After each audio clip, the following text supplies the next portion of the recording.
Hello, guys! Turbocharged 51 over here! I hope you're having a splendid day wherever you are in the world. Welcome to my 2025 Australian Grand Prix and 2025 12 Hours of Sebring race review. We're doing a 2-in-1.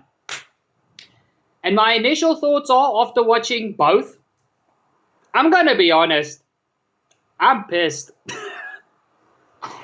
Let me explain. We're going to kick it off by talking about the 12 Hours of Sebring. And it's short and sweet because unlike last year's 12 Hours of Sebring, this year wasn't, don't get me wrong, still a fantastic race, incredible driving. It was really, really a good race and a fantastic race to watch.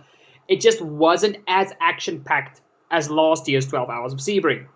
But the main focus point I want to get to, and that's the reason my hat's turned backwards, the reason I can't do the double cap is because, Ferrari don't race in IMSA, which is where the 12 Hours of Sebring, the racing category, the 12 Hours of Sebring was held in.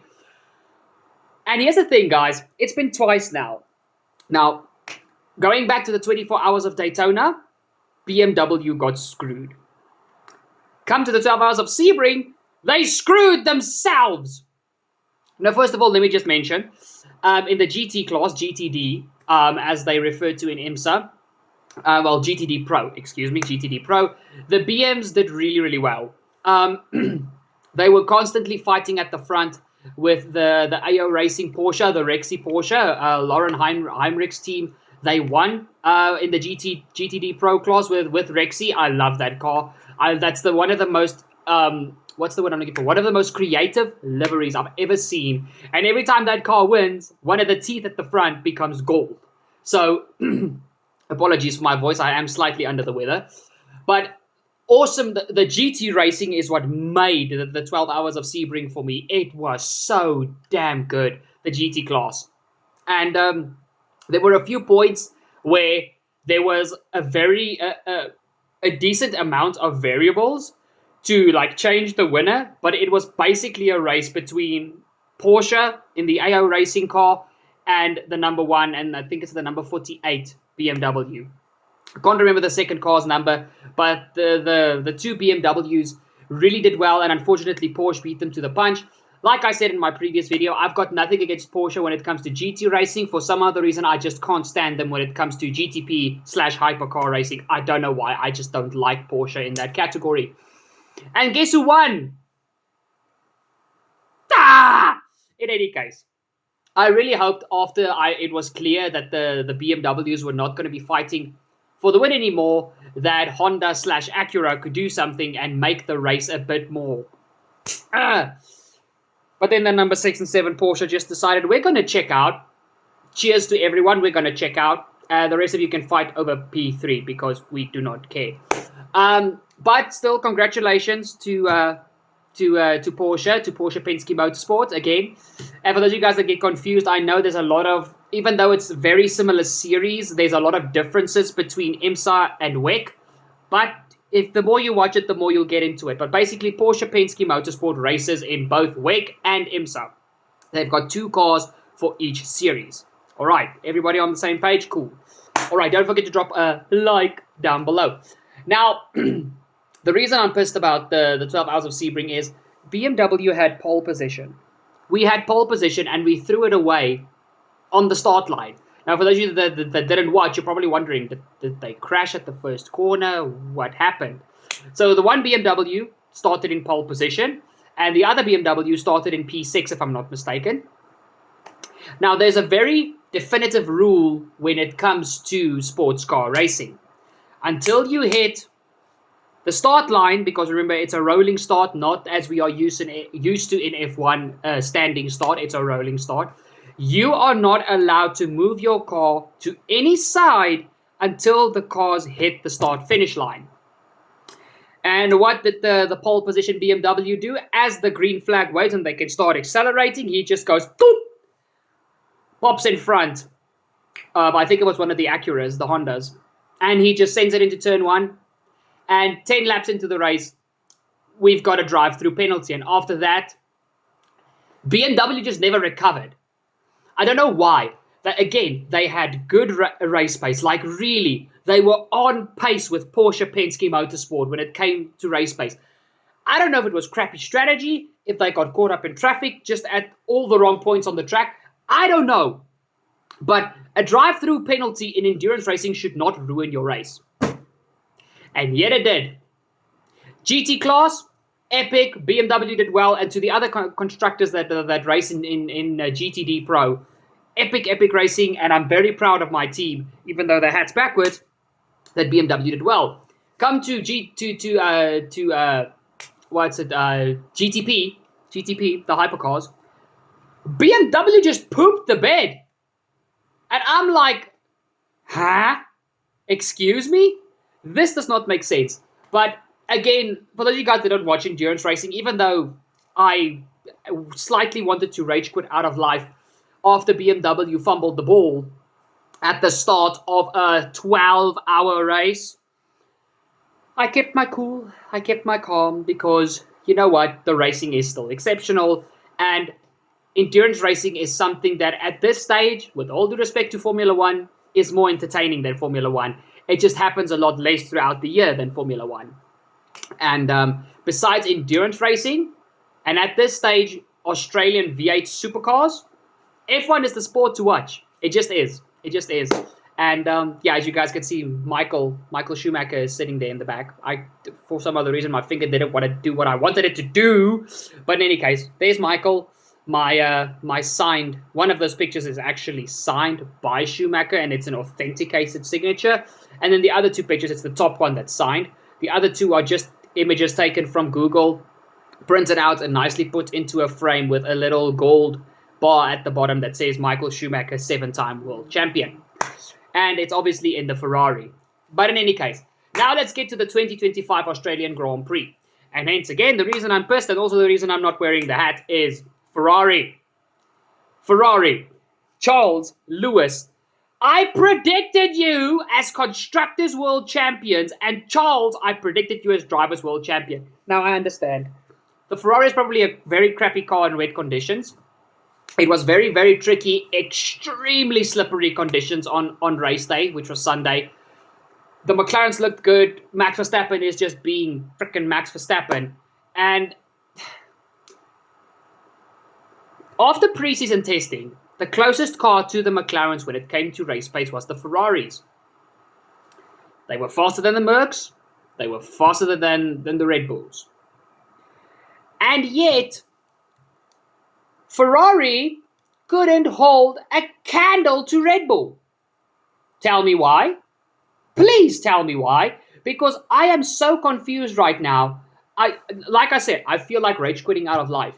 Now, yes, everybody's probably saying in the comments, Turbo, it's just the first race of 25. Calm down, calm down. I realize that, but this is not how you want to start the season. Both Ferraris got beat by a Sauber. A kick Sauber. If it was one of the Haas cars, I legitimately think I would have set my car on fire while sitting inside. I mean, what else? We got beat by a Williams. We got beat by a kick Sauber. We got beat by both Mercedes, where one of them started, 16th? And our rivals for the season, McLaren, even though, thoughts and prayers to Oscar Piastri, even though it didn't go so well for Oscar Piastri, he still beat one of the Ferraris, got P9, and Lando won. Charles was 8th. So Ferrari got a full 5 points. McLaren got 27. Explain to me how I'm not supposed to be like, Ferrari, can I murderize you like yesterday? Okay. In any case, so besides the fact that I'm mad at Ferrari and I don't have anything good to say about them right now, the fact that Ferrari couldn't stop pestering Lewis about pressing, the K1 button in his car, as if Lewis would not have known this going into his first official Formula One Grand Prix for the prancing horses, is beyond me. The fact that there is very bad communication between Lewis and his race engineer. And wait, there is one good thing I can say about Ferrari. The team radio between Charles and his engineer about his cockpit being covered in water. That is going to go down in F1 meme history as one of the best moments in Grand Prix racing, and it's going to turn into one of the best memes in Formula 1 history. It took 10 minutes after that radio message was broadcasted live for the memes to start flooding social media. And I'm not even kidding. I was watching the race at work because I was on duty. But I watched it like on the sideline, just now and again doing the and putting the volume relatively loud, but not that I can't hear what's going on at work, just so that I could hear the commentary, because commentary tells a story. In any case, now, am I fearful of McLaren absolutely dominating this championship? Tiny bit. I don't think this flexi wing change that's going to come in is going to change anything. I think the McLaren might be slightly slower, but it's still going to have a few tenths per second. If Ferrari don't figure out this package after Japan, and again, my hat's tag is playing, I want to be in the video as well, yay! If Ferrari don't figure out this package by the time we get to Japan, which is round 3, which is not this weekend, next weekend, we've got big problems. We might even get beaten by Mercedes right now. And with all due respect to Mercedes, their car looks good. Their car looks decent. Not a bad car this year. And Kimi Antonelli, which we'll talk about in a lickety split, is doing very well so far. Yes, again, I know it's just one race, but he's doing very good for himself so far. So, I really think if this is the trend for the season, the only way we can be hopeful for a championship battle is through Oscar Piastri. It's the only way. And with all due respect to the 7-time world champion Lewis Hamilton, now in the correct colors, it doesn't seem like it, but in the correct colors, Oscar Piastri embarrassed Lewis Hamilton. He also embarrassed Lance Stroll, but that is not very hard to do.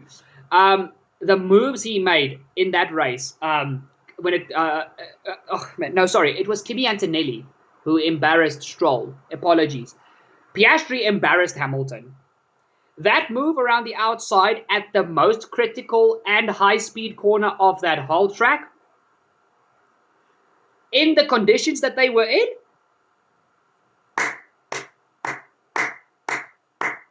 I don't have anything else to say. Kudos to Oscar Piastri. Honestly, the race itself was phenomenal. Chaotic, treacherous conditions, and it was, honestly, at certain parts it was tough to watch, especially when it came to the rookies. But it was a good race. And Lando is starting to prove me wrong. Like I said at my preseason predictions video, I am more than willing to be proven wrong by drivers that I don't feel so strongly about.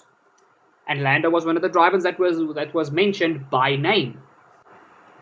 And the performance he put in was exceptional. The performance he put in, really, it's as if it manifested that Lando is here to fight for the championship. Am I still of the same opinion that I don't think Lando has it over a whole season? Yes. But again, we're at race 1. If Lando proves me wrong by the time we get to the summer break, that is what it is. I just think Oscar Piastri, if that is the championship fight that we are going to have, he's very much like Max Verstappen. He's cutthroat. You don't mess around with Oscar Piastri. And I think Oscar, if he starts winning and he starts gaining a good amount of consistency, it's going to be extremely hard for Lando to beat him. Not impossible, but hard. Now, let's talk about the rookies. My heart broke for Isaac Hadjar, and I'm going to do a double topic here. Isaac Hadjar had an extremely impressive qualifying performance. And yes, the mistake was his, but again, we need to take into consideration the conditions that they were in. And the fact that Hadjar wasn't the only one to do this. His senior teammate, Liam Lawson, did it in the sister car, the actual Red Bull. as well as Carlos Sainz, who's a veteran of the sport. Now, the second topic I want to talk about is that old man at Red Bull. I don't even want to mention his name because honestly, the amount of disrespect that this man has portrayed onto drivers is pathetic. And the fact that he thinks he can still make these accusations and make these statements about 20 of the best drivers in the world on the face of God's green earth is beyond me. He got Bortoleto wrong, and as far as I'm concerned, he definitely got Isaac Hadjar wrong. Isaac, it's a mistake that anybody could have made. Was it a good look for him? Absolutely not. But is that the thing that's going to define his career? Hell no. Hell no. And the fact that, I'm focusing so much now on not mentioning him that I'm actually forgetting his name. I almost said Christian Horner because it's not Christian Horner. Christian Horner will not be that disrespectful. You guys know who I'm talking about. There we go. Helmut Marko. And yes, I did just do a quick frickin' social media search because for some other reason I remembered Marko, but not Helmut. But Helmut Marko is an absolute helmet. One that has been already in a crash that you throw away. Helmut Marko, like I said, is one of the most disrespectful people in that paddock. And he's had many instances where he has said certain things. And with all due respect, I've never seen Helmut Marko inside of a Formula 1 car. And he cannot talk about these drivers the way he does without ever sitting and actually driving one of those cars on the limit that those drivers do. And even more than that, the fact that he's way too old and that he would break his damn neck if he tries to. He is over-opinionated, he is egotistical, and I do not have respect for Helmut Marko. Isaac Hadjar, this is only the beginning, son, and Anthony Hamilton, Lewis Hamilton's father, he handled that situation correctly. And the fact that people actually have the audacity to say that Isaac Hadjar should not have been emotional after what happened, first of all, he owned up to the mistake. He said it's his fault. But the fact that your Formula 1 debut ends in such tragedy, and the fact that he's a young kid, he's younger than me, guys. I'm 25. This kid, Antonelli, I think, is currently the youngest driver on the grid. I think 18 on the grid. I think at 18 or 19 years old, not entirely certain.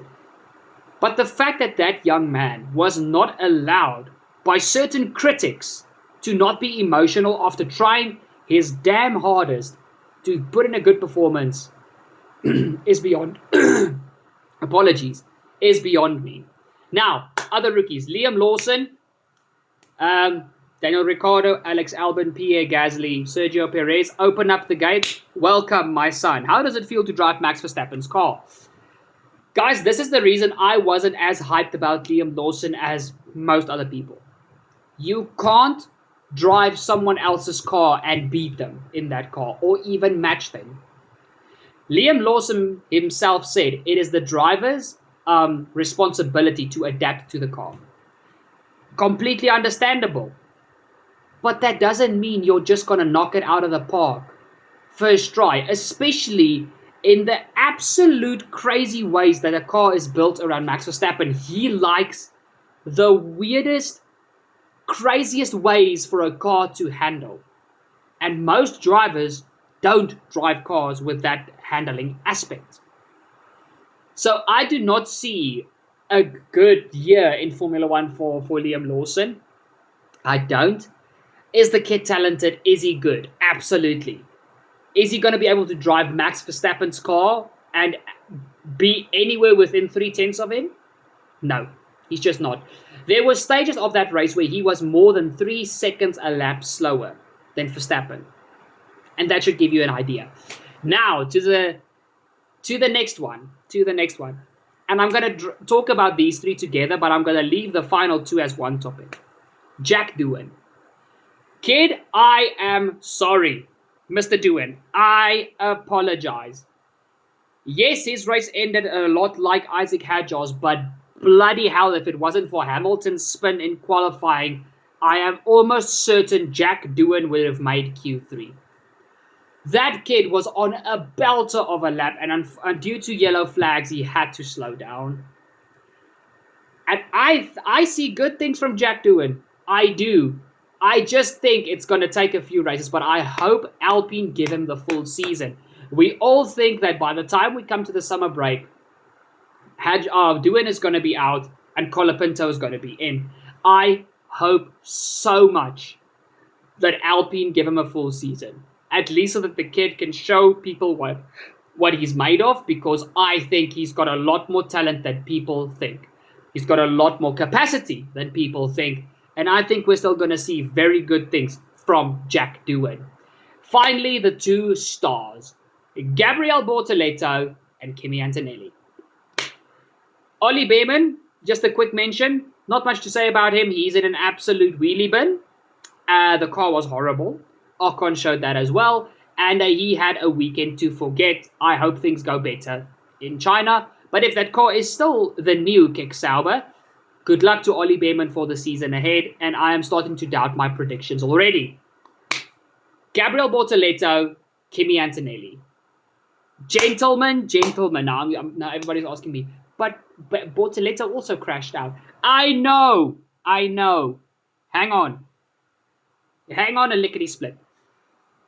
There is something immensely special about Gabriel Bortoleto, and it was very relevant in that race. If you look at the way Bortoleto drove, the way he handled those conditions, and the fact that he was the rookie that lasted the longest of the ones who retired, speaks volumes.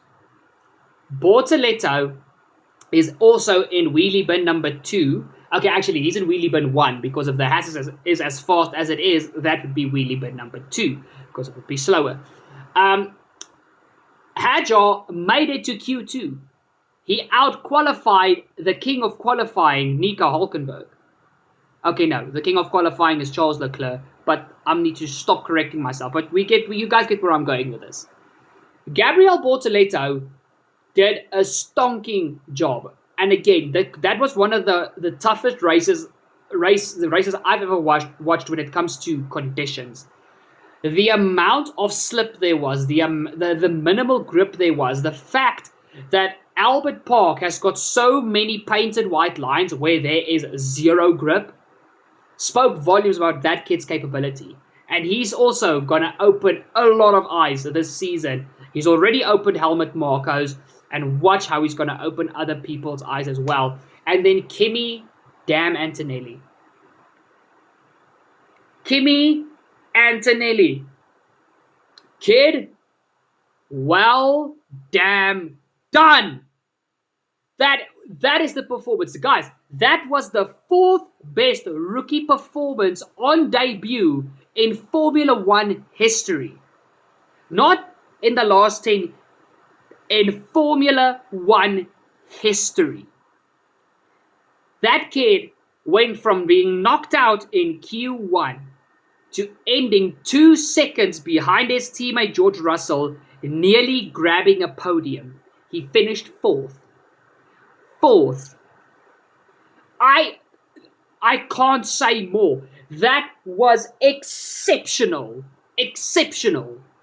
from Kimi Antonelli, and I am so looking forward to seeing what this kid can do this season. If this is the way he starts and he keeps building on this momentum, it's gonna be damn epic to watch this kid drive. And guys, that's basically what I have to say. Oh, we can't forget about Alex Albon. And yes, I know people are going to say in my comments, and Graham, I know it's going to be you, but Lord Stroll got P6. I don't care. The only reason Alonso retired was because we all know by now Gasly went through that corner a few cars ahead of him. He threw a ton of gravel on the track, and Alonso lost it all. As he took the corner completely normally, like he did every lap, the gravel spun and he hit the wall. And when I saw Alonso's car on the wall, I had a little bit of a fanboy breakdown. But it's okay. It's okay. We build from here. The fact the reason I'm not talking about Lance Stroll is by the time Alonso made that mistake, he was already 14.5 seconds behind Alonso. Not close to points. And Alonso was battling for points. Enough said. And then Alex Albon. Guys, this Williams is a joker card this season. It's a dark horse.